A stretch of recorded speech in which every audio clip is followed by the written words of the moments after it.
सतयुग की वापसी लेने के देने क्यों पड़ रहे हैं। मौज पक्षी को आहत विलाप करते देखकर महर्षि वाल्मीकि की करुणा जिस क्षण उभरी उसी समय वे आदि कवि के रूप में परिणत हो गए। ऋषियों के अस्थि पंजरों की पर्वतमाला देखकर भगवान श्री राम की करुणा मर्माहत हो गई और उनसे भुजा उठाकर यह प्रण करते ही बन पड़ा कि निशिचरहीन करो मही। बाढ़, भूकंप, दुर्भिक्ष, महामारी जैसे आपत्ति काल में जब असंख्यों को देखा जाता है तो निष्ठुर भले ही मूकदर्शक बने रहें, सहृदयों को तो अपनी सामर्थ्य भर सहायता के लिए दौड़ना ही पड़ता है। इसके बिना उनकी अंतरात्मा आत्म प्रताड़ना से व्याकुल हो उठती है। निष्ठुरों को नर पिशाच कहते हैं। उनका मनुष्य समुदाय में भी अभाव नहीं है। विकास की अंतिम सीढ़ी भाव संवेदना को मर्माहत कर देने वाली करुणा के विस्तार में ही है। इसी को आंतरिक उत्कृष्टता भी कहते हैं। संवेदना उभरने पर ही सेवा साधना बन पड़ती है। धर्म धारणा का निर्वाह भी इससे कम में नहीं होता। तपश्चर्या और योग साधना का लक्ष्य भी यही है कि किसी प्रकार संवेदना जगाकर उस देवत्व का साक्षात्कार हो सके जो जरूरतमंदों को दिए बिना रह नहीं सकता।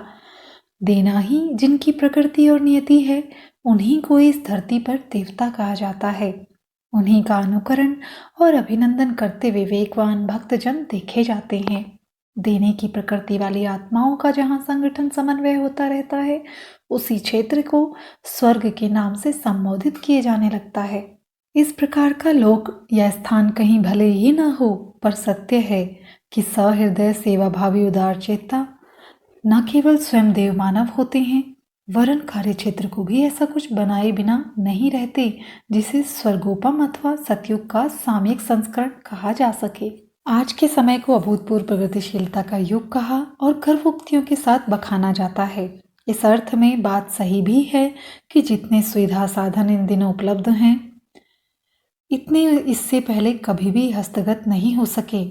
जलयान, वायुयान, रेल, मोटर जैसे द्रुतगामी वाहन, तार, रेडियो, फिल्म, दूरदर्शन जैसे संचार साधन इससे पूर्व कभी कल्पना में भी नहीं आए थे। कल कारखानों का पर्वताकार उत्पादन, सर्जरी, अंग प्रत्यारोपण जैसी सुविधाएं भूतकाल में कहाँ थी।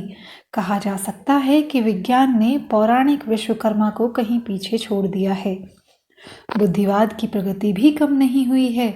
ज्ञान पुरातन एकाकी धर्मशास्त्र की तुलना में अब अर्थशास्त्र, राजनीति शास्त्र, तर्कशास्त्र, समाजशास्त्र, मनोविज्ञान शास्त्र जैसे अनेक कलेवरों में असाधारण रूप से बढ़ा और भविष्य में और भी अधिक खोज लेने का दावा कर रहा है। शोध संस्थानों की प्रयोगशालाओं की उपलब्धियां घोषणा कर रही हैं कि निकट भविष्य में मनुष्य इतना अधिक ज्ञान विज्ञान खोज लेगा कि पुरातन काल की समस्त उपलब्धियों को उसके सामने बौना ठहराया जा सके। इस तथाकथित प्रकृति ने इतना तक कहना शुरू कर दिया है कि ईश्वर मर गया है या उसे मार दिया जाना चाहिए। धर्म के संबंध में नई व्याख्या विवेचना यह है कि वह अंधविश्वासों का जमघट मात्र है। उसे यथास्थिति स्वीकार करने के लिए गले के नीचे उतारी जाने वाली अफीम की गोली भर कहा जाना चाहिए। यहाँ उपलब्धियों, आविष्कारों के सदुपयोग दुरुपयोग की विवेचना नहीं की जा रही है। यह स्पष्ट है कि इन दिनों विभिन्न क्षेत्रों में जो प्रगति हुई वह असाधारण एवं अभूतपूर्व है। विकास विस्तार तो हर भले बुरे उपक्रम पर लागू हो सकता है। इन अर्थों में आज की प्रगतिशीलता की दावेदारी को स्वीकार करना ही पड़ता है। फिर भी एक प्रश्न सर्वथा अनसुलझा ही रह जाता है कि यह तथाकथित प्रगति अपने साथ दुर्गति के असंख्य उपमंडल क्यों और कैसे घसीटती बटोरती चली जा रही है। प्रदूषण, युद्धोन्माद, खाद्य संकट, अपराधों की वृद्धि आदि समस्याएं समस्त तटबंध तोड़ती चली जा रही हैं। अस्वस्थता, दुर्बलता, कलह, विग्रह, छल प्रपंच जैसे दोष व्यवहार तथा चिंतन को धुआंधार विकृतियों से भरते क्यों चले जा रहे हैं। निकट भविष्य के संबंध में मूर्धन्य विचारक यह भविष्यवाणी कर रहे हैं कि स्थिति यही रही, रेल इसी पटरी पर चलती रही तो विपन्नता बढ़ते बढ़ते महाप्रलय जैसी स्थिति में पहुंच सकती है। वे कहते हैं कि हवा और पानी में विषाक्तता इस तेजी से बढ़ रही है कि उसे धीमी गति से सर्वभक्षी आत्महत्या का नाम दिया जा सकता है।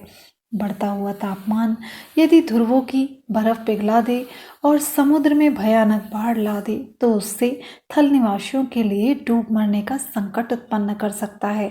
वनों का कटना, रेगिस्तान का द्रुतगामी विस्तार, भूमि की उर्वरता का ह्रास, खनिजों के बेतरह दोहन से उत्पन्न हुआ धरित्री असंतुलन, मौसमों में आश्चर्यजनक परिवर्तन, तेजाबी मेघ वर्षण, अणुविकिरण, बढ़ती हुई जनसंख्या के अनुरूप जीवन साधन न बढ़ पाने का संकट जैसे अनेक जटिल प्रश्न हैं। इनमें से किसी पर भी विचार किया जाए तो प्रतीत होता है कि तथाकथित प्रगति ही उन समस्त विग्रहों के लिए पूरी तरह उत्तरदायी है। वह प्रगति किस काम की जिसमें 1 रुपया कमाने के बदले 100 का घाटा उठाना पड़े।